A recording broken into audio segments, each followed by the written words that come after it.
At this hour, the federal indictment facing Republican Congressman George Santos, of course, has been pending. We now know which wealthy benefactor guaranteed $500,000 bail just to keep Santos out of jail pending his trial on those charges of allegedly embezzling campaign money, lying to get unemployment aid, and lying to Congress.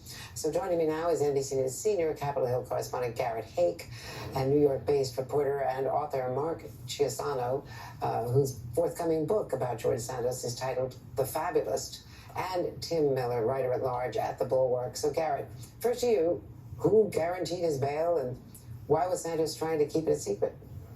Well, Andrea, we've learned that the two guarantors remaining here were both family members of George Santos. His aunt and his father were the guarantors of that $500,000 bail. According to a source familiar with it, the actual filing hasn't yet been unsealed, and Santos had fought this disclosure for quite some time. His lawyer even suggesting at one point that he'd rather be remanded into custody than let these names come out. Obviously, that has not happened. This all coming, by the way, as a result of a lawsuit by a media coalition of which NBC is a part. So we know the names, but we don't really know much about the source of these funds. I mean, Santos and his family members were sort of widely thought to be of not this kind of means in the first place, right? I mean, he's being accused in part here of skimming pandemic unemployment funds. And so the questions of where this money all comes from, I think, continues to swirl around this. But we know, at least for now, that the guarantors of that $500,000 bond, again, George Santos's aunt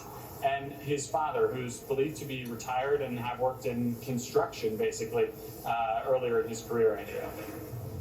And I know that there's the ethics investigation, but those take a long period of time as he's seeking re-election. Garrett, thank you so much. And to Mark.